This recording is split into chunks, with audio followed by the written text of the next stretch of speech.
अगर आप ये वीडियो देख रहे हैं तो या तो आप या आपका कोई अपना हेयर थिनिंग या बॉल्डनेस की समस्या से परेशान है और आप सोच रहे हैं कि अब हेयर ट्रांसप्लांट करा लेना चाहिए। पर जब भी आप किसी क्लिनिक पे हेयर ट्रांसप्लांट के बारे में पता करने जाते हैं तो किसी क्लिनिक की तो एचटी की कॉस्ट यहाँ होती है और किसी क्लिनिक की कॉस्ट यहाँ, और अब आप टोटली कंफ्यूज्ड हैं कि इस कॉस्ट पे कराएं या इस कॉस्ट पे। तो आइए आज इस वीडियो में हम जानेंगे कि हेयर ट्रांसप्लांट की कॉस्ट किन की फैक्टर्स पर डिपेंड करती है। हेलो एवरीवन, मैं हूं doctor Neha Yadav, a board certified dermatologist, expert in hair transplant surgeries, और इस वीडियो में हम बात करेंगे cost of hair transplant surgery पे।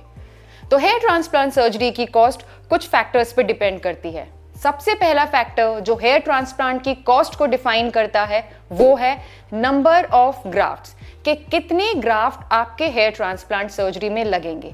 मोस्ट ऑफ द क्लिनिक्स पे हेयर ट्रांसप्लांट की कॉस्ट पर ग्राफ्ट डिटरमाइन करी जाती है। अब कितने ग्राफ्ट लगने हैं ये बात कैसे तय होती है? ये तय होती है कि आपका ग्रेड ऑफ बाल्डनेस कितना है, ग्रेड 3, ग्रेड 4, ग्रेड 5, ग्रेड 6। जैसे जैसे आपकी ग्रेड ऑफ बाल्डनेस बढ़ती जाएगी, नंबर ऑफ ग्राफ्ट बढ़ते जाएंगे एंड इन टर्न आपकी cost of hair transplant surgery बढ़ती जाएगी। सेकेंड फैक्टर जो डिटरमाइन करता है कॉस्ट को वो है कि किस टेक्निक से हम आपकी हेयर ट्रांसप्लांट सर्जरी कर रहे हैं। दो बेसिक टेक्निक हैं, one is FUT that is follicular unit transplant and the second is FUE यानी फॉलिकुलर यूनिट एक्सट्रैक्शन। FUT एक पुरानी टेक्निक है, FUE एक नई टेक्निक है, एडवांस टेक्निक है। इसमें कोई स्कार नहीं आता, आपका डाउन टाइम भी कम होता है और रिकवरी फास्ट होती है। इसीलिए FUE ट्रांसप्लांट सर्जरीज की कॉस्ट FUT के कंपैरिजन में थोड़ी ज्यादा होती है। अब बात करते हैं FUE के भी रिफाइनमेंट पे, जिसे आजकल हम डायरेक्ट हेयर ट्रांसप्लांट या इंस्टेंट हेयर ट्रांसप्लांट बोलते हैं। अब इसमें क्या होता है कि कन्वेंशनल FUE में आपके ग्राफ्ट्स को निकाल के एक कूल सॉल्यूशन में रखा जाता था, फिर ग्राफ्ट्स को लगाया जाता था। अब DHT में क्या होता है कि तुरंत बालों को निकाला और तुरंत ही लगा दिया। इससे उनका आउट ऑफ बॉडी टाइम कम हो जाता है, पर सर्जन और उसकी टीम का काम और स्किल सेट ज़्यादा बेटर होना चाहिए इसको एग्जीक्यूट करने के लिए। इसीलिए इंस्टेंट इम्प्लांटेशन या डायरेक्ट इंस्टेंट इम्प्लांटेशन की कॉस्ट थोड़ी और ज़्यादा बढ़ जाती है। थर्ड फैक्टर जो डिटरमाइन करता है आपके हेयर ट्रांसप्लांट की कॉस्ट को वो है skill and expertise of the surgeon. एक बात का हमेशा ध्यान रखें कि चाहे कहीं से भी हेयर ट्रांसप्लांट कराएं, पर यह जरूर चेक कर ले कि आपका जो हेयर ट्रांसप्लांट सर्जन है वो एक्सपर्ट है हेयर ट्रांसप्लांट करने में। वो एक डर्मेटोलॉजिस्ट या प्लास्टिक सर्जन होना चाहिए जिसको हेयर ट्रांसप्लांट में स्पेशलाइज्ड ट्रेनिंग हो। दूसरी चीज़ वो ये इम्पॉर्टेंट है कि उनको कितना एक्सपीरियंस है हेयर ट्रांसप्लांट सर्जरीज का, वो कितनी सर्जरीज कर चुके हैं, उनका स्किल सेट कैसा है। साथ ही साथ ये भी बहुत इंपॉर्टेंट है कि how interested is your surgeon in performing hair transplant surgery.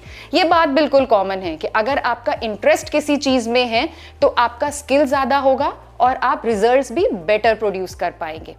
बहुत सारे कॉर्पोरेट सेटअप्स में क्लिनिशियंस को या डॉक्टर्स को हायर करा जाता है और वो एक लर्निंग के पर्सपेक्टिव से वहाँ पर काम करते हैं, तो ऑब्वियसली उनका स्किल सेट उतना रिफाइंड नहीं होता है। Look for a doctor owned setup जहाँ पर आपको बेटर रिजल्ट मिल सके।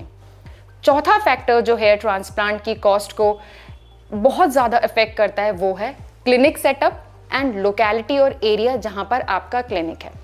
एक basic OT versus modular OT जहां पर सारे हाइजीन के जो प्रिकॉशंस हैं उस प्रोटोकॉल को फॉलो किया जाता है। एक बेसिक OT जहां एक रूम में हेयर ट्रांसप्लांट हो रहा है वर्सेस एक मॉड्यूलर OT जहां सारे हाइजीन पैरामीटर्स को फॉलो करा जा रहा है, इन्फेक्शन कंट्रोल करा जा रहा है, हर मेजर और माइनर इमरजेंसी के लिए बैकअप पर ध्यान दिया जा रहा है। वहां पर कॉस्ट डेफिनेटली ज़्यादा ही आएगी। Now area of the clinic. हमारे पूरे देश में बहुत सारी सिटीज़ हैं और उन सिटीज़ को हमने टीयर्स में डिवाइड किया है, टीयर 1, टीयर 2, टीयर 3। और ये बात बिल्कुल जग जाहिर है कि टीयर 1 सिटीज़ में लिविंग कॉस्ट या किसी भी चीज़ की कॉस्ट ज़्यादा ही होगी। तो ऐसे सिटीज़ में जहाँ पर टीयर 1 सिटीज़ पे सेंटर है या फिर किसी पॉश या लग्जरी सोसाइटी में आपका हेयर ट्रांसप्लांट सेंटर है, तो वो जो लग्जरी की जो कॉस्ट है उसका एक फ्रैक्शन आपकी हेयर ट्रांसप्लांट की कॉस्ट में रिफ्लेक्ट करेगा ही करेगा। Now lastly let's talk about the average cost of a hair transplant. जिस भी क्लिनिक में आप जाएंगे वहां पर आपको हेयर ट्रांसप्लांट का पैकेज बना के दिया जाएगा, जिस पैकेज में ना कि सिर्फ हेयर ट्रांसप्लांट सर्जरी होगी बल्कि काफी और सर्विसेज भी होंगी, जैसे आपकी ड्रेसिंग्स, मेडिसिन, ब्लड टेस्ट या फिर number of sessions of PRP।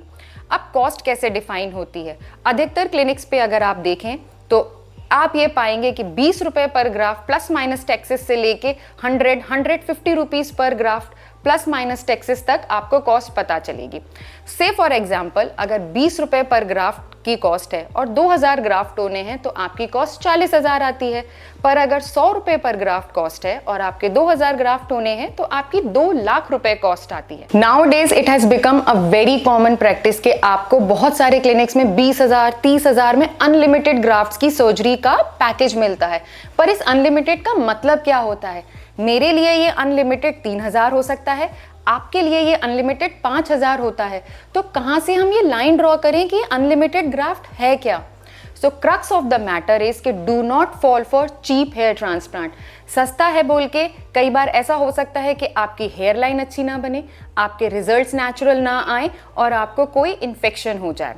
साथ ही लग्जरी क्लिनिक्स, जो भी आपको सर्विसेज दी जाएंगी वो बहुत ज़्यादा लग्जूरियस होती हैं, तो उन लग्जरी की कॉस्ट भी आपको ही पे करनी पड़ती है, इसीलिए उनका कॉस्ट बहुत ज़्यादा हो जाता है। अब आते हैं इन बिटवीन वाले क्लिनिक्स की। इन बिटवीन क्लिनिक्स का मेन टारगेट यही होता है कि वो आपको एक अच्छा रिजल्ट दे एक डिसेंट कॉस्ट पे। पर वो किस चीज़ पे कॉम्प्रोमाइज़ करते हैं? आपको लग्जरी पैम्परिंग देने में। तो हमेशा देखें कि आप अपना ट्रांसप्लांट कहाँ से करा रहे हैं। Now the questions that you should be asking जब भी आप किसी सेंटर पे जाते हैं, सबसे पहला सवाल तो यही होना चाहिए कि आपकी हेयर लाइन कौन बनाएगा, आपकी स्लिट्स कौन बनाएगा, आपने इन्फेक्शन कंट्रोल के लिए अपनी OT में क्या मेजर्स लिए हैं, आप कौन सी टेक्निक से हेयर ट्रांसप्लांट कर रहे हैं। A good looking natural looking hair transplant is a long term investment for your scalp health, so do not fall for cheap praise. Look for, आप बहुत सारे क्लिनिक जाइए, सस्ते क्लिनिक जाइए, इन मीडियम क्लिनिक जाइए, लग्जरी क्लिनिक चाहिए, अपने dermatologist से, अपने हेयर काउंसलर से बात करिए। एक बार नहीं 4 बार बात कर लीजिए और देखिए वहां पर हेयर ट्रांसप्लांट सर्जरी कितने प्रिसाइज और कितने एक्यूरेट तरीके से और कितने हाइजेनिक तरीके से हो रही हैं। उसके बाद एक वाइज डिसीजन लीजिए कि आपको हेयर ट्रांसप्लांट कहां से कराना है। अगर आपको मेरा कंटेंट पसंद आता है तो please like, share and subscribe to my channel. और अगर आपकी हेयर ट्रांसप्लांट से रिलेटेड कोई भी क्वेरीज हैं तो please drop them in the comment section.